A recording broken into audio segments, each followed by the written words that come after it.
The Dems don't need the list. They should continue to push for it, as should everyone, but leveraging everything on it, putting all their eggs in one basket, it's foolish. 3 years is not a long time. The next election will come and go in a blink. The Democrats, at least the civilians, I obviously don't know every deed of every politician, they need to pull their heads out of their asses and focus on a new narrative for their party. Because they act like this list is their doomsday weapon, their infinity gauntlet. They get it and they win forever. Do they not realize that even if they snap away Trump and his admin, history will just repeat itself if they maintain their current politics? Dems and reps sometimes go 2 terms in presidency, but it's basically a swinging pendulum, and the left didn't lose 2024 because people love Trump.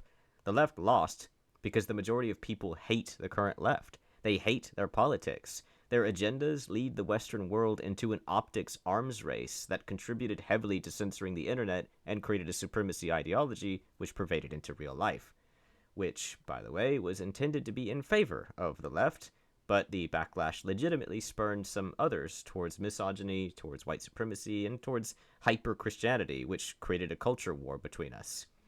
It's entirely likely that even if the Dems keep up their current insanity, they will win 2028. In 2028, people will likely be tired of reps or whatever the current status quo is, and they'll want to switch to Dems for 4 years as per the usual seesawing of politics. But no good comes from their obsession with vengeance for all those they perceive as having wronged them, which, by the way, is indifferent to how Trump has acted in his persecution of his enemies. Recently, I was watching a few videos from European YouTubers. It was regarding the alleged first Black Briton, named Beachy Headed Lady, who they're now saying is actually white. And as someone from Georgia, not the country nor the radioactive remains of the city, but rather the state, I never really considered this kind of viewpoint. In the USA, the narrative has always been about white supremacy and white slavery and things like that. These ideas hoisted up by the conquering and the colonization and slavery and yada yada. So I sort of get it, but in Europe, you can't say the same now, can you? Like, European countries are historically white countries of white people, so the Europeans' calculations aren't softened by the white guilt that the USA has. Now, the Europeans unabashedly call it what they see, people trying to supplant them and take their country.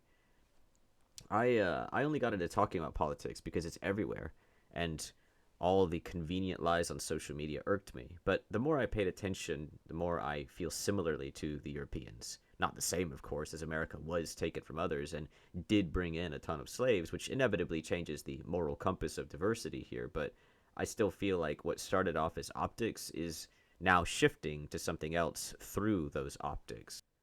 I know it's not like this is some sort of shocking revelation or anything. I'm perfectly aware that I sound like a dullard for saying it. I just never seen it that way because the state of Georgia is actually super diverse. Every time I go to a grocery store or retail store, I see every skin color, crosses, hijabs, and pretty regularly even see Middle Easterners wearing traditional attire sobs. As for me, and I assume anyone else who grows up and lives in a diverse area, all of this stuff aligned with woke or DEI or whatever has come across as purely political and like just purely optics up until relatively recently. Like, for corpos and politicians, I'm certain this is still true. Like, they don't care. But it's still hard for me to wrap my head around all of these viral videos of people blatantly and overtly proclaiming themselves sexist and racist as if they have nothing better to worry about. These people who are openly, brazenly racist or sexist or whatever kind of prejudice in favor of themselves, and it's like, holy crap. When you read it, you thought, oh, that's got to be fake. But then you see videos of it, not AI, but actual real videos of people who are just proud of it. And not even just that they're proud of it, but that they're not afraid of openly stating it. And weirder still, you have people defending them. I couldn't make heads or tails of it for a long time. Then I saw this Reddit thread about MTG. Even though I never got into Magic, I still hate her acronym. Weird how that works. Now, MTG is the flippiest, floppiest politician out there, and that's saying something, considering most of them are like drowning fishes begging for a splash of votes across their gills. This is the lady, and I always feel it necessary to bring this up, who made seemingly serious claims about people controlling the weather as a weapon. Her commentary about Jewish space lasers is so absurd that I can't even tell if it's serious, a joke, rage bait, or some sort of troll madcap character she's playing.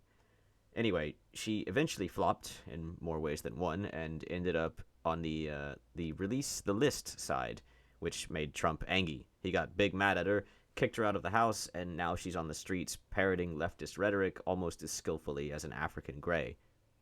That's not a parrot joke. It's weird to me that she was even allowed to be a politician when talking about such things.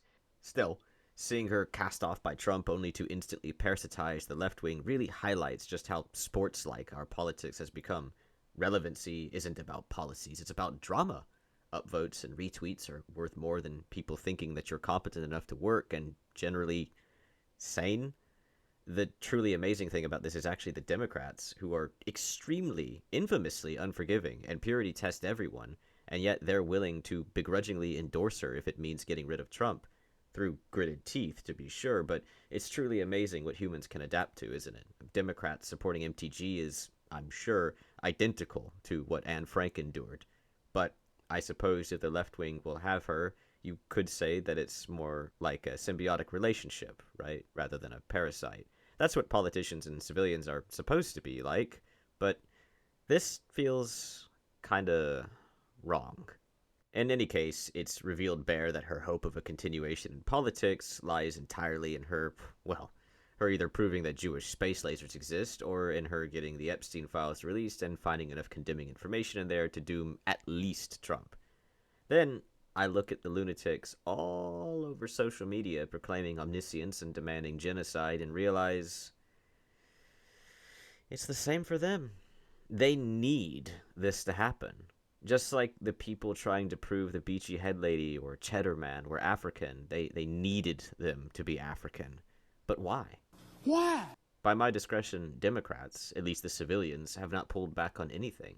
They insist on so many radical things that can't even be called liberal. In some cases, it's just viral social extremist movements made popular by Karens, making dead names a hate crime, giving hormonal or surgical gender reassignment treatment to children, gender-neutral bathrooms in schools, transgender athletes, abortions without any male input. These things have nothing to do with the left or right. No more than skin color or gender does. You can attach religion to it if you want, but even there, not all reps are religious, and some Dems are yet still religious. The left refuses to give up their excessive demands and thinks to clinch a win with the Epstein list. To them, they seem to believe it's a matter of time, a guarantee, written in the stars. They said the same thing of Kamala winning in 2024. I see it as an incredibly risky gambit. They need to prove that Trump did everything he's alleged of. They need to prove that he's a Russian asset. They need to prove that he's committed treason. That they need to prove his entire administration has. They need to prove that hundreds of millions of Americans are white supremacists, misogynists, predators, Nazis, etc. They need it because they've gone all in on it.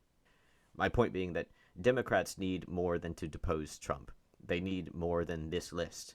Trump is not the Republican Party, nor is MAGA, nor are the whites, nor the Christians, nor the males, but they all, and others too, have been condemned incessantly by the left in recent years.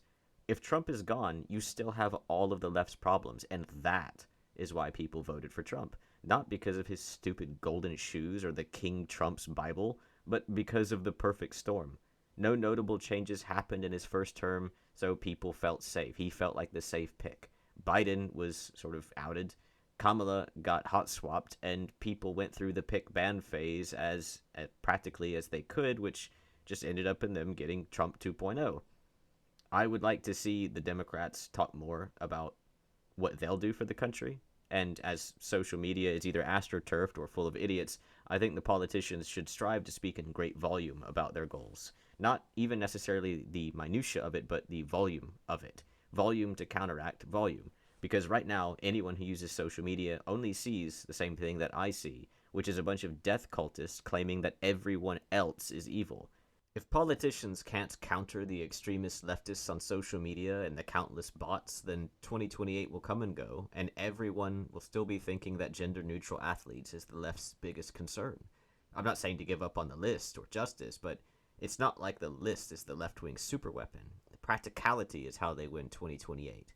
I don't think they need the list, and parroting themselves complaining about protecting their so-called neighbors from big bad ice is going to get them nowhere fast. What they need to be outspoken about is how they're going to fix the country. They need to make those fixes unrelated to gender, race, sexuality, or whatever else, and they need to stop accusing everyone they disagree with of being all the trigger words.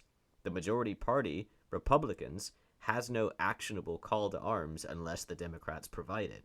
The right can and will accept things within reason, but demand from them the unreasonable, and you may get another 4 years of Republicans leading and another 4 years of bitter Democrats being pushed to fanaticism. At least, that's by my discrimination. Anyway, thanks for watching. Take care now. Bye-bye then.